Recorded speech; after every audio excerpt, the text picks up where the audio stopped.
Sambil nunggu yang lain. Bismillahirrahmanirrahim. Assalamualaikum warahmatullahi wabarakatuh.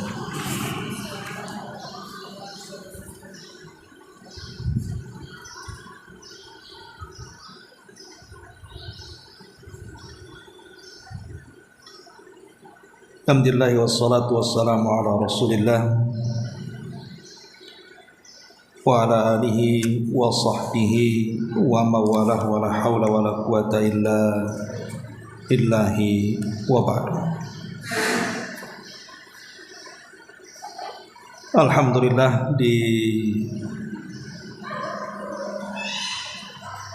pagi ini kita bisa duduk untuk bertalabul ilmi di Masjid Nurul Hidayah, dan kita masih meneruskan kajian kita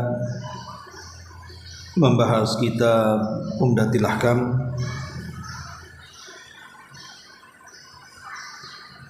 di mana kita sudah masuk ke bab ke-11, bab menghadap kiblat.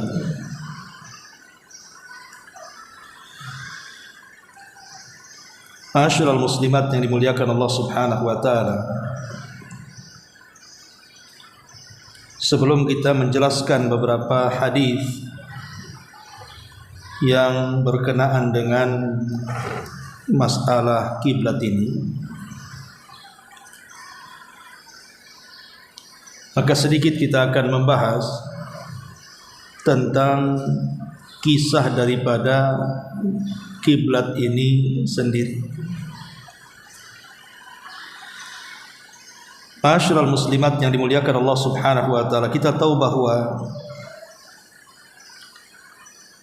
yang dimaksud kiblat di sini adalah menghadap Baitullah Al-Haram, lebih khusus menghadap Ka'bah Al-Musyarrafah, Ka'bah yang diagungkan Allah Subhanahu wa taala. Jadi sebelum kita membahas tentang masalah menghadap kiblat, sedikit atau ringkasan sedikit kita menghadap ataupun pembahasan seputar pembangunan Ka'bah di zaman Nabi sallallahu alaihi wasallam dan di zaman sebelum Nabi sallallahu alaihi wasallam.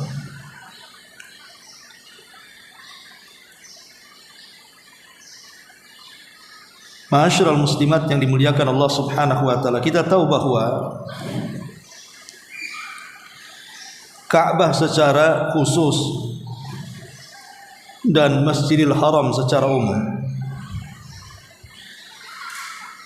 adalah tempat yang sangat dimuliakan Allah Subhanahu wa taala. Dan itu berdasarkan 9 perkara.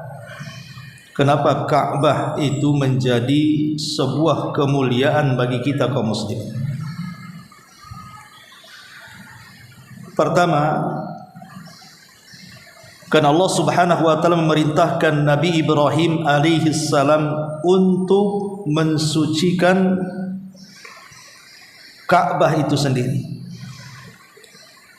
Dan itu sebagaimana disebutkan dalam surah Al-Hajj 26. Wa tahhir baiti lit-ta'ifina wal qa'imina war ruka'is sujud.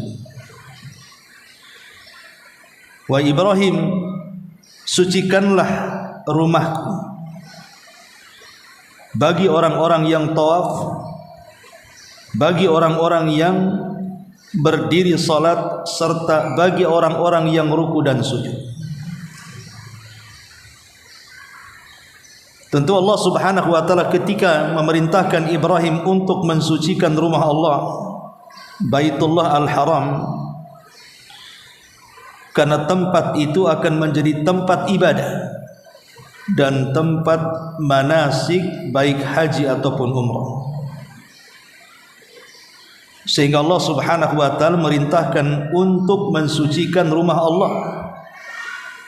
Maksudnya disucikan dari kesyirikan dan juga kemaksiatan-kemaksiatan atau dari kotoran-kotoran secara umum. Ini yang pertama. Yang kedua, mulianya Ka'bah. Karena Allah Subhanahu wa taala mengidhafahkan Ka'bah itu kepada Allah Subhanahu wa taala, di mana kita kenal dengan sebutan Baitullah, rumahnya Allah Subhanahu wa taala. Dan sesuatu yang disandarkan kepada Allah menjadi mulia. Apapun yang disandarkan kepada Allah, maka sandaran itu menjadi mulia. Yang ketiga, bahwa Allah Subhanahu wa taala telah mengharamkan Mekah menjadi kota yang suci sejak Allah menciptakan langit dan bumi. Tentu tidak lain karena kemuliaan Baitullah yang ada di dalamnya. Dan itu berdasarkan hadis Nabi sallallahu alaihi wasallam, "Inna hadza baladun harramahullahu yauma khalaqas samawati wal ardh." Sesungguhnya negeri ini, maksudnya Mekah, adalah negeri yang sangat dimuliakan Allah sejak Allah menciptakan langit dan bumi. Tentu karena kehormatan dan kemuliaan Ka'bah yang ada di dalamnya. Kemudian yang keempat, Allah Subhanahu wa taala melindungi Ka'bah dari orang-orang yang hendak menghancurkannya. Seperti ma'ruf dalam kisah Ashabul Fil yang Allah tuangkan dalam suratul Fil ayat 1 sampai 5. Bagaimana tentara Abrahatul Ashram datang dengan pasukan bergajah, kemudian dihancurkan Allah dengan burung ababil, menunjukkan bahwa Allah tidak suka siapapun yang mengganggu Baitullah, menunjukkan bahwa Baitullah itu bukan rumah biasa, tapi itu rumahnya Allah Subhanahu wa taala yang sangat Allah agungkan. Kemudian yang kelima, Allah Subhanahu wa taala memerintahkan manusia agar datang ke Ka'bah untuk melaksanakan haji dan umrah, dan Allah tidak perintahkan ke tempat-tempat lain selain daripada Ka'bah. Allah mengatakan dalam surah Al-Imran 97, "Walillahi 'alan nasi hajjul baiti man istata'a ilaihi sabila." Dan kewajiban bagi Allah atas manusia adalah melaksanakan haji bagi yang mampu melakukan di perjalanannya. Kemudian yang keenam, Nabi sallallahu alaihi wasallam melarang untuk melakukan buang hajat besar ataupun kecil menghadap kiblat atau membelakanginya. Tidak lain dan bukan larangan kencing ataupun buang hajat besar menghadap kiblat ataupun membelakanginya, karena dia telah melakukan pelecehan kepada hal yang sangat dimuliakan dan dihormati Allah Subhanahu wa taala, menunjukkan bahwa Ka'bah itu sesuatu yang sangat mulia. Sebagaimana Nabi sallallahu alaihi wasallam bersabda, "Idza ataitumul ghaita fala tastaqbilul qiblata wa la tastadbiruha walakin syarriku aw gharribu." Apabila kalian hendak buang hajat besar, jangan kalian arahkan ke kiblat atau membelakangi kiblat, tetapi arahkan ke timur dan barat. Kemudian yang nomor 7, Nabi SAW melarang saat sholat ketika seseorang hendak mengeluarkan dahak atau ludah diarahkan ke kiblat, tapi hendaklah kemudian diarahkan ke samping kiri. Karena Nabi SAW mengatakan, "Man tafala tujahal kiblati jaa yaumal qiyamah tafluhu baina ainaihi, siapa yang meludah menghadap kiblat pada ketika dia salat, maka dia akan datang pada hari kiamat ludahnya akan kembali kepada kedua matanya. Dan ini menunjukkan bagaimana Allah muliakan sampai membuat hukuman baik di dunia ataupun di akhirat bagi orang yang melecehkan Ka'bah. Kemudian yang nomor 8, bahwa sebaik-baik majelis adalah majelis yang menghadapkan dalam majelis itu menghadap kiblat. Kata Nabi SAW, inna likulli syai'in sayyida wa inna sayyidal majalis qubalatal kiblah. Sesungguhnya segala sesuatu itu ada pimpinannya, dan pimpinan majlis itu adalah menghadap kiblat. Dan yang terakhir, bahwa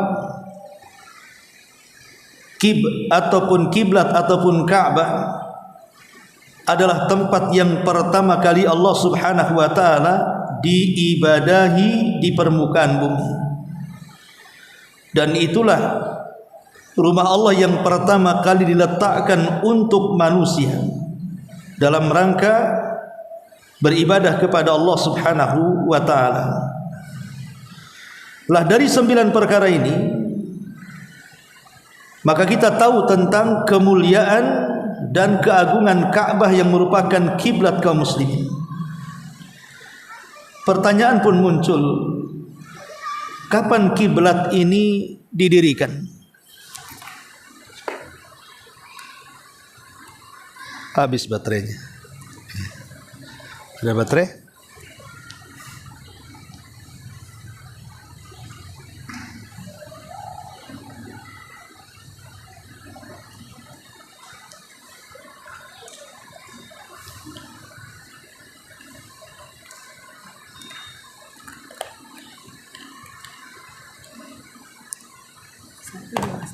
Gimana caranya?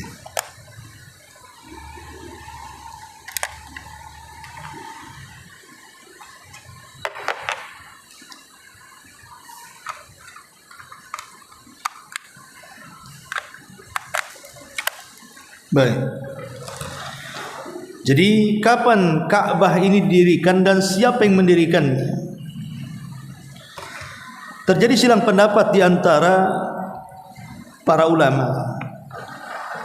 Siapa yang mendirikan Ka'bah pertama kali? Berkata Ali ibn Abdul Qadir At-Tabari rahimahullahu taala, sebagaimana dicantumkan di beberapa kitab para ulama, beliau mengatakan, Ali ibn Abdul Qadir At-Tabari rahimahullahu taala, wa buniyat al-Ka'batu asy-syarifatu 11 marratan. Ka'bah itu dibangun 11 kali. Jadi sejak didirikan sampai hari ini Ka'bah itu sudah dibangun 11 kali. Jadi awalnya dibangun, kemudian rusak, dibangun lagi, rusak lagi, dibangun lagi, rusak lagi, dibangun lagi, sampai 11 kali. Dan yang pertama adalah binaul malaikati. Pertama yang membangun Ka'bah adalah para malaikat. Jadi para malaikatlah yang membangun Ka'bah yang ada di bumi ini. Makanya Nabi Allah Adam alaihi salatu wassalam ketika diusir dari sorga, ada yang mengatakan Nabi Adam diturunkan di Sri Lanka dan Hawa diturunkan di Jeddah. Kemudian kedua manusia mulia ini saling mencari, ketemulah di Arafah. Maka mereka pun kemudian berdoa kepada Allah dengan membaca kalimat yang Allah ajarkan tentang kalimat-kalimat taubat. Rabbana zalamna anfusana wa illam taghfir lana wa tarhamna lanakunanna minal khasirin. Maka Allah terima taubatnya. Setelah Nabi Allah Adam diterima taubatnya di tanah haram, di tanah halal, karena Arafah itu sebagiannya halal, sebagiannya haram tanahnya. Makanya boleh orang mengambil mikot di Arafah karena ada tanah haramnya di situ, perbatasan halal haram. Lah ketika Nabi Allah Adam bertobat, dia masih di tanah halal. Kemudian setelah diterima taubatnya, dia masuk ke tanah haram, kemudian menuju Ka'bah, dan Ka'bah sudah ada. Maka Nabi Allah Adam alaihi salatu wassalam kemudian melakukan ibadah. Itulah ibadah pertama yang dilakukan Nabi Allah Adam sebagai manusia pertama yang hidup di bumi.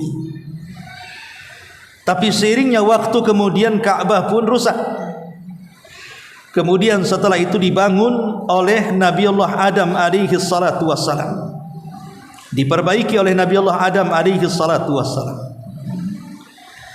Tapi setelah kemudian Adam meninggal dunia, maka Ka'bah pun menjadi rusak.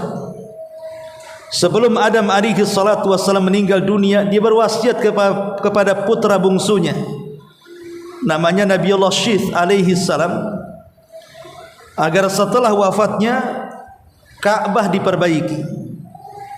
Akhirnya oleh Nabi Allah Syith alaihi salam pun Ka'bah diperbaiki.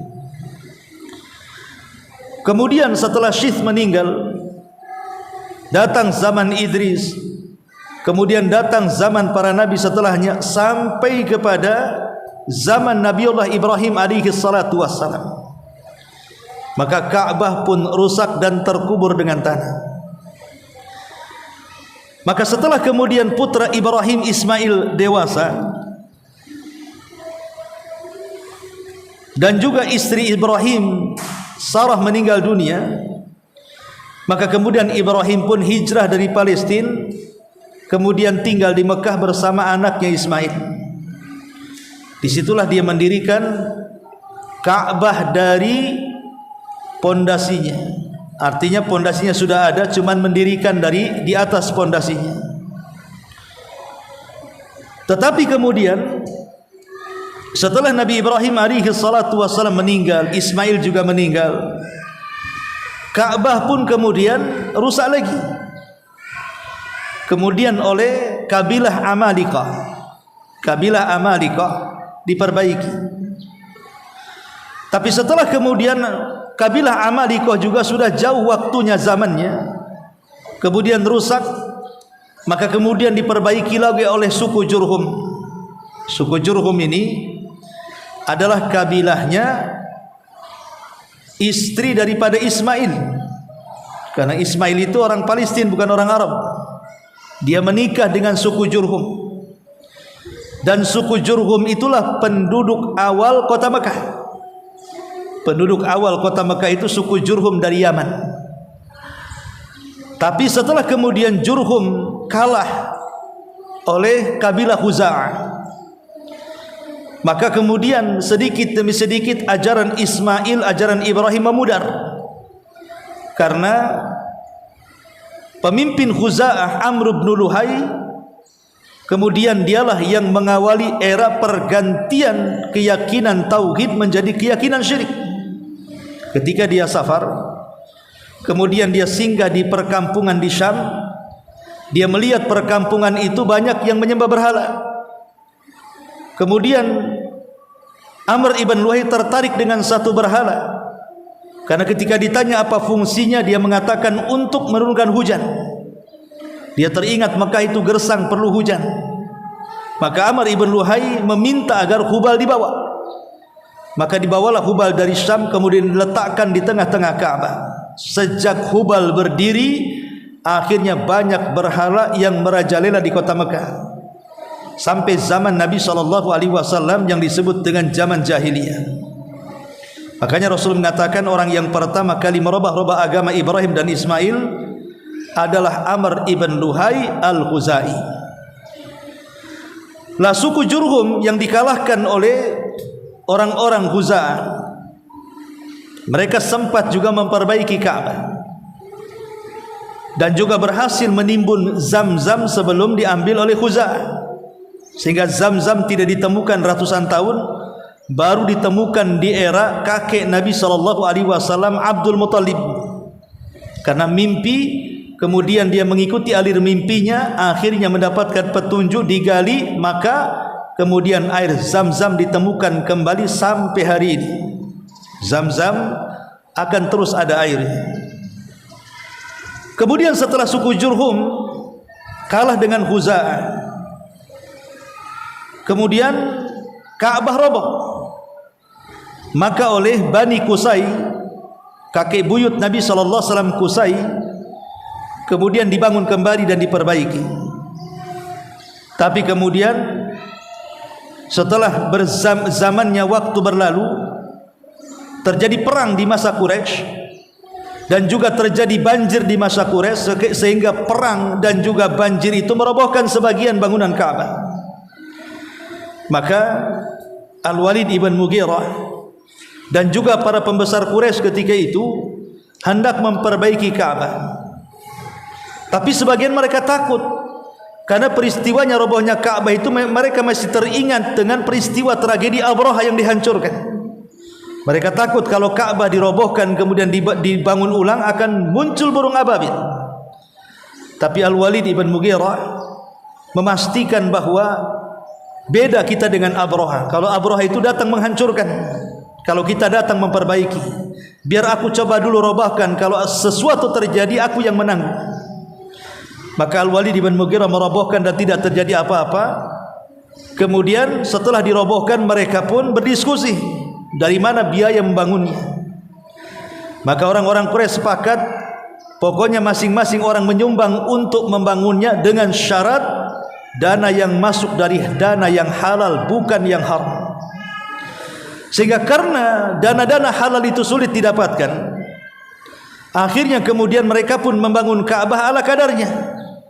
Sehingga ketika Ka'bah dibangun ala kadarnya, maka Ka'bah itu tidak sampai seperti yang dibangun Ibrahim, tetapi hanya mampu membangun separuh, dan separuhnya akhirnya dilingkari dengan bangunan yang melingkar yang disebut dengan Hijr Ismail.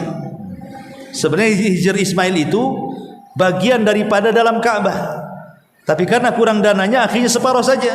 Untuk menunjukkan itu areal Ka'bah, dibuatlah tembok melingkar. Jadi kalau orang solat di Hijr Ismail, dia sudah solat di dalam Ka'bah sebenarnya. Dan biasanya kalau umrah itu ada waktu-waktunya. Kalau perempuan itu jam 9 biasanya diperbolehkan solat di Hijr Ismail. Kalau laki-laki malam. Ya. Wallahu a'lam. Lah tapi kemudian setelah Quraisy membangunnya dan kurang dana sehingga hanya dibangun separuh, Ka'bah ini pernah hancur kembali di zaman Khalifah Abdullah ibn Zubair. Abdullah ibn Zubair ini dia khalifah setelah Yazid bin Muawiyah. Muawiyah ibn Yazid ibn Muawiyah.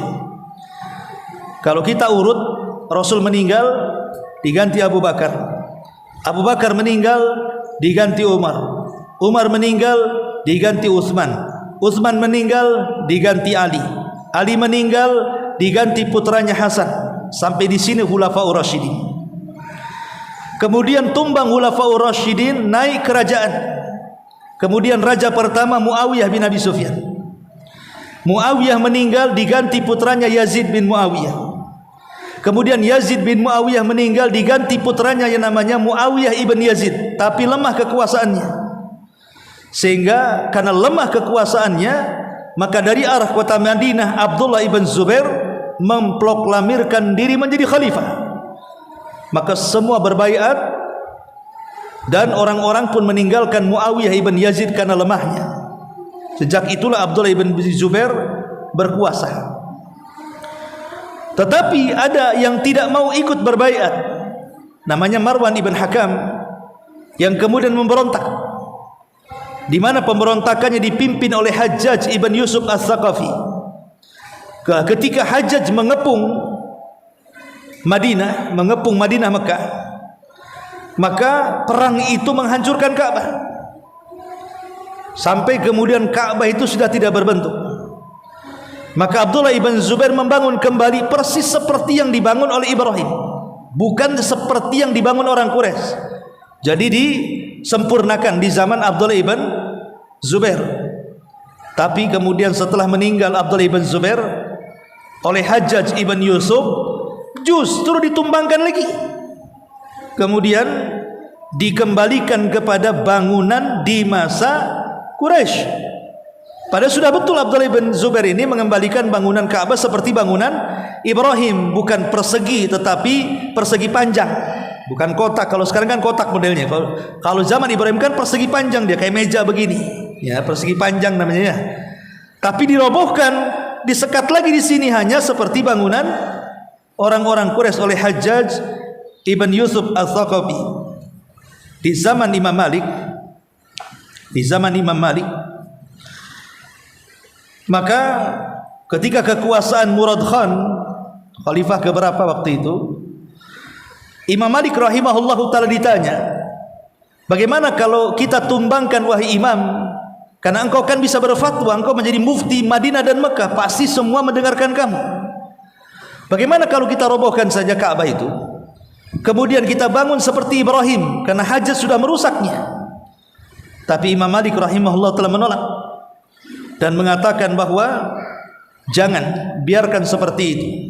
Kalau kita robohkan kemudian kita bangun, maka Ka'bah akan menjadi permainan para khalifah.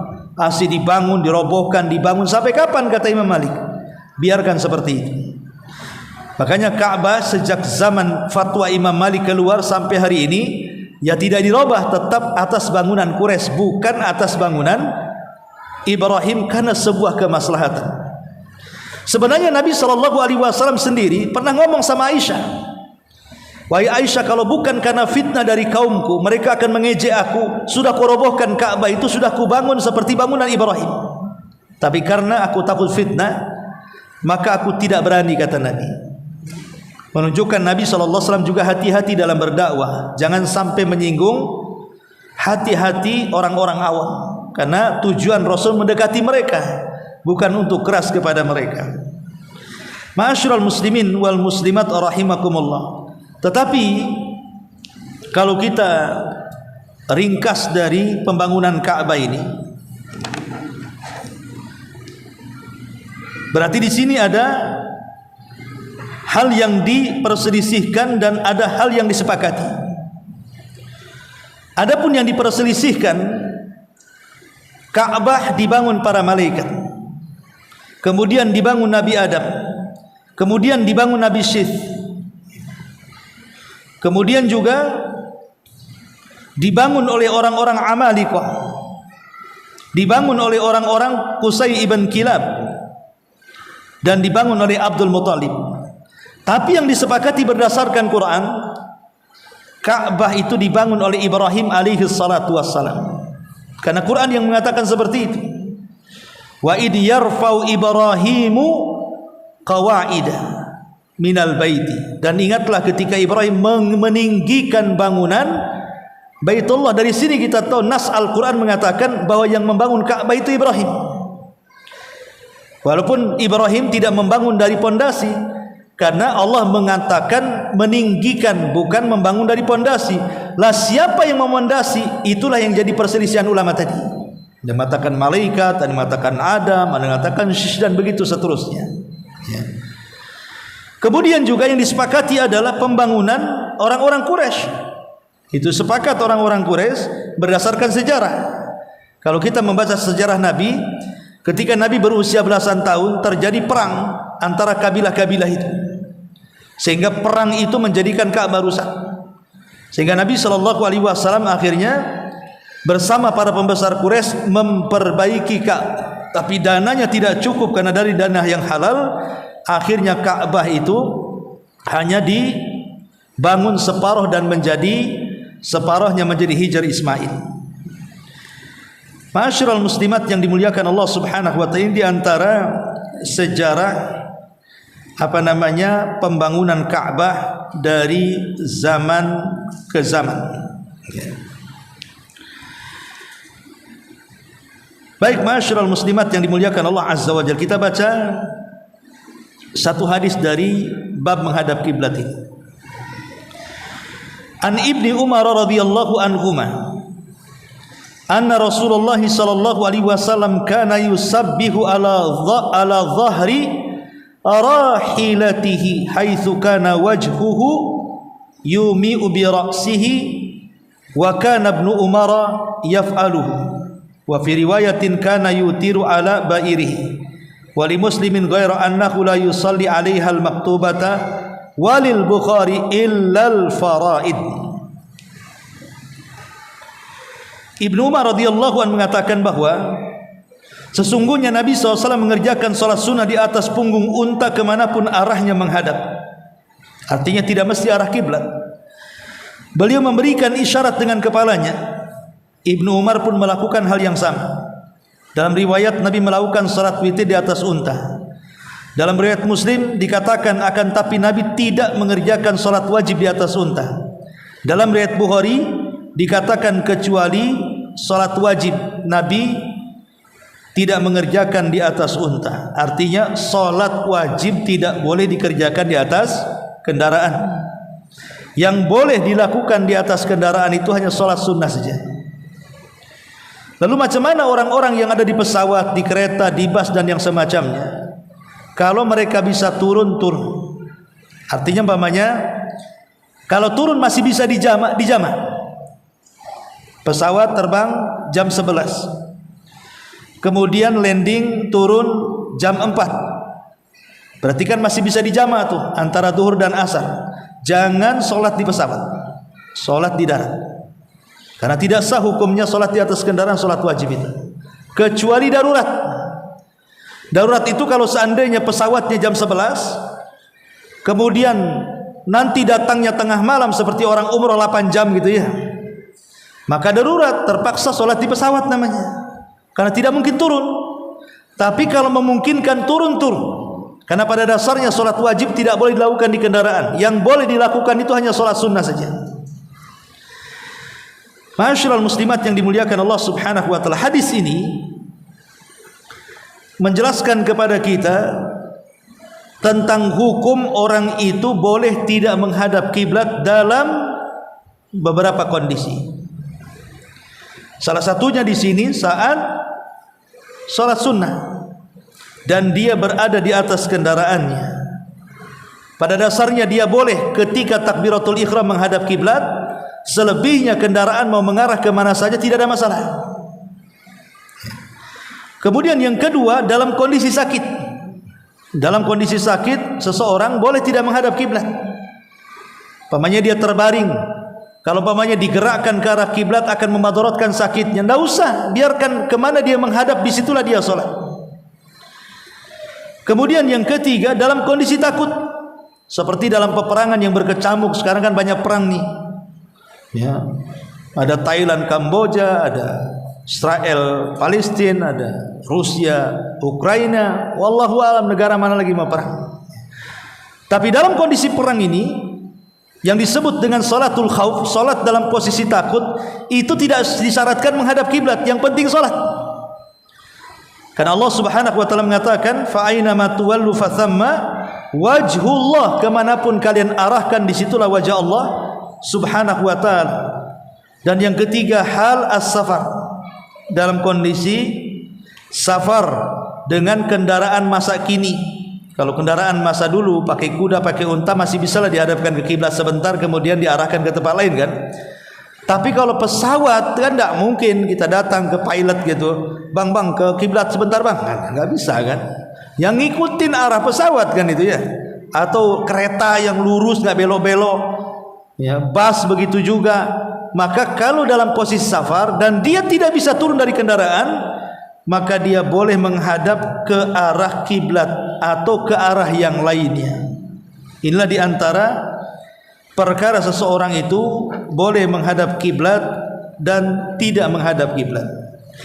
Kemudian juga hadis yang lainnya, An Ibni Umar radhiyallahu anhu qala bainama an-nasu bi Quba fi salati subhi ija'ahum atin faqala inna an-nabiyya sallallahu alaihi wasallam qad unzila alaihi lailata Qur'an wa qad umira an yastaqbila al-qiblata fastaqbiluha wa kanat wujuhuhum ila Syam fastadaru ila al-Ka'bati.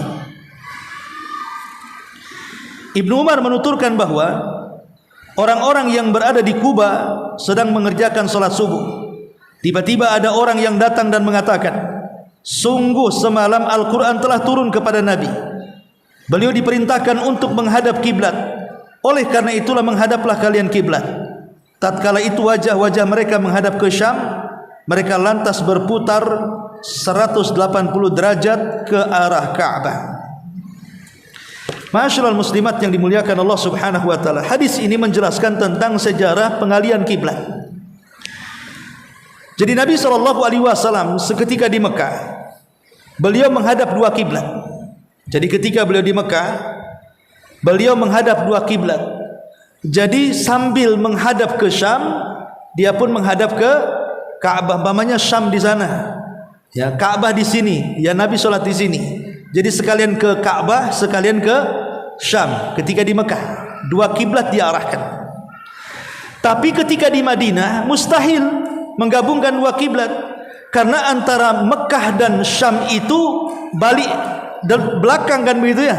Kalau menghadap ke Syam membelakangi Ka'bah, kalau menghadap Ka'bah membelakangi Syam.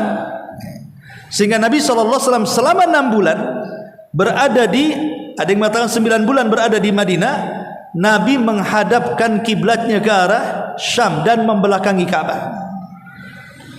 Tapi setelah 6 bulan, yang mengatakan 9 bulan, turun ayat ujian bagi kaum muslimin tentang pengalihan kiblat dari Baitullah Al-Maqdis menuju Baitullah Al-Haram.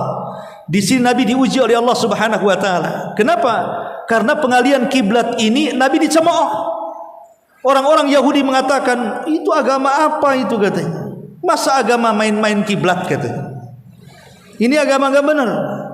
Memprovokasi orang Yahudi itu.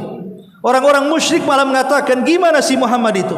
Kemarin dia solat menghadap Baitul Maqdis, sekarang menghadap ke kiblat kami. Jangan-jangan dia mau balik lagi ke agama kami gitu. Orang-orang musyrik buat gaduh lagi. Akhirnya kemudian sempat Nabi goncang gara-gara pengalihan kiblat ini. Tapi ini ujian bagi kaum muslimin. Makanya kemudian Nabi SAW dengan tegas, Allah sudah memerintahkan kita menghadap kiblat, hadapkan ke kiblat, belakangi Baitul Maqdis. Ada yang mengatakan alasannya, kenapa Nabi SAW bertahan beberapa bulan menghadap Baitul Maqdis? Karena yang dihadapi di Madinah itu bukan orang musyrik, tapi orang Yahudi. Jadi dengan menyamakan kiblat, mudah-mudahan hati Yahudi tertarik masuk Islam gitu ya. Tapi sudah beberapa bulan tidak ada satupun Yahudi yang masuk Islam. Jengkel Nabi. Ini sudah didekati, kiblatnya sudah disamakan, tak juga mau masuk Islam kan? Akhirnya Nabi selalu memandang ke langit dan ingin kiblatnya dirubah. Sejak itulah turun ayat, qad nara taqalluba wajhika fis sama' falanuwalliyannaka qiblatan tardaha.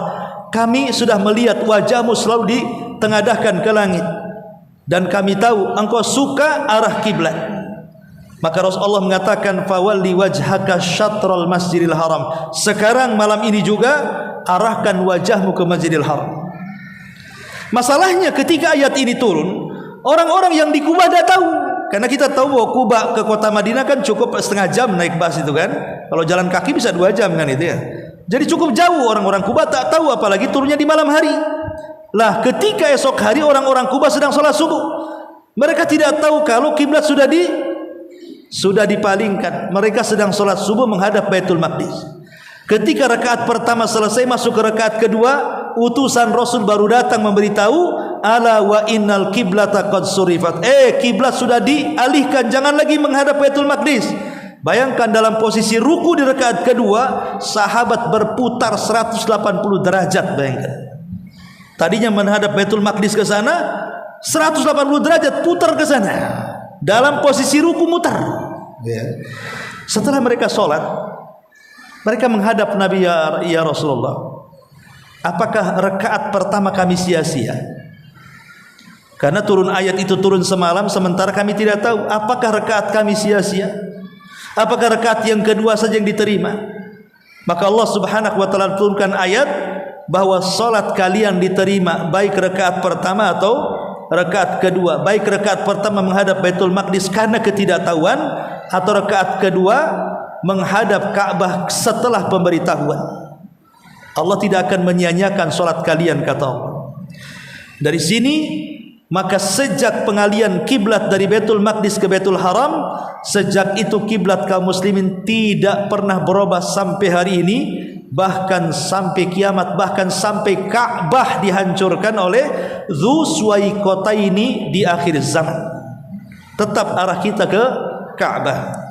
Kemudian hadis yang terakhir di sini, An Anas bin Sirin qala istaqbalna Anasan hina qadima min asy-Syam falaqinahu bi aini tamri fara'aituhu yusalli ala himar wa wajhuhu min dza'al jani ya'ni an yasaril qiblah faqultu ra'aituka tusalli ghairil qiblati faqala laula anni ra'aitu an-nabiyya sallallahu alaihi wasallam yaf'aluhu ma fa'altuhu. Anas bin Sirin mengatakan, kami menyambut kedatangan Anas bin Malik ketika dia tiba di Syam. Kami menemuinya di satu tempat namanya Ainu Tamar. Kulihat dia mengerjakan solat di atas keledai dan wajah beliau menghadap ke arah ini. Maksudnya ke sebelah kiri kiblat, tidak menghadap kiblat langsung. Anas bin Sirin bertanya, kenapa tadi aku melihat engkau wahai Anas mengerjakan solat tidak menghadap kiblat? Maka Anas bin Malik menjawab, sekiranya aku tidak melihat Rasul pernah mengerjakannya, enggak mungkin aku kerjakan, kata. Aku ini mengerjakan seperti yang dikerjakan Nabi. Karena posisi orang di atas kendaraan itu tidak mewajibkan menghadap kiblat. Dia mengikuti arah kendaraan laju. Itulah yang dilakukan Rasul. Maka Anas bin Malik, kalau Rasul tidak pernah mengerjakan, ngapain aku kerjakan, katanya. Tapi karena aku pernah melihat Rasul melakukan seperti ini, maka aku lakukan. Begitulah ittiba para sahabat kepada Nabi sallallahu alaihi wasallam. Dan tadi sudah dijelaskan kondisi-kondisi orang yang boleh menghadap selain daripada kiblat. Wallahu a'lam. Ini secara ringkas keterangan tentang bab ke-11. Baik, sampai di sini. Sebelum saya tutup, silakan kalau ada yang bertanya.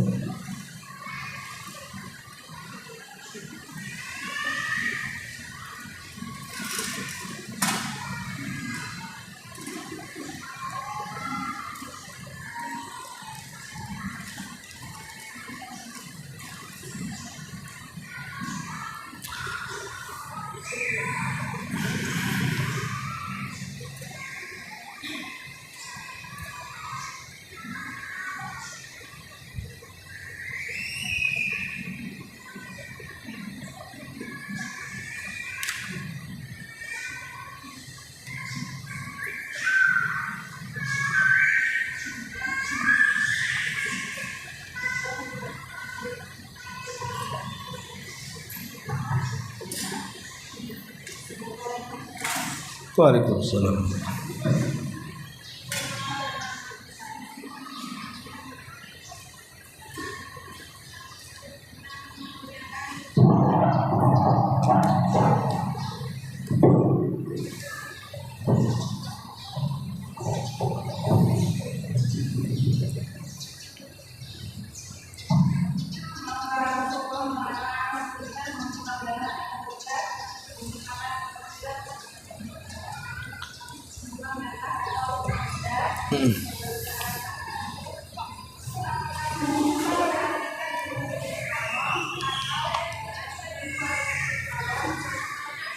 Itu umum dalam setiap salat.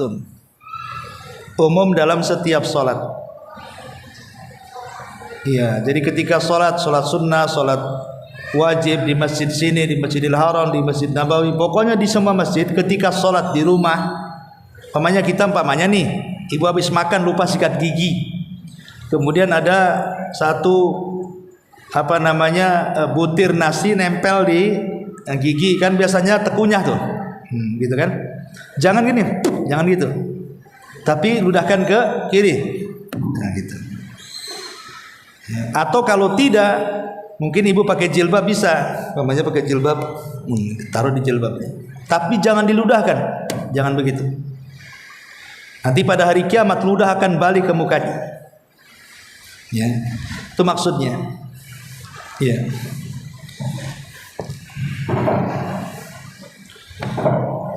Baik, sampai di sini kalau tidak ada tanya. Kita tutup. Subhanallah bihamdika asyhadu an la ilaha illa anta astaghfiruka wa atubu ilaik. Allahu ta'ala. Assalamualaikum warahmatullahi wabarakatuh.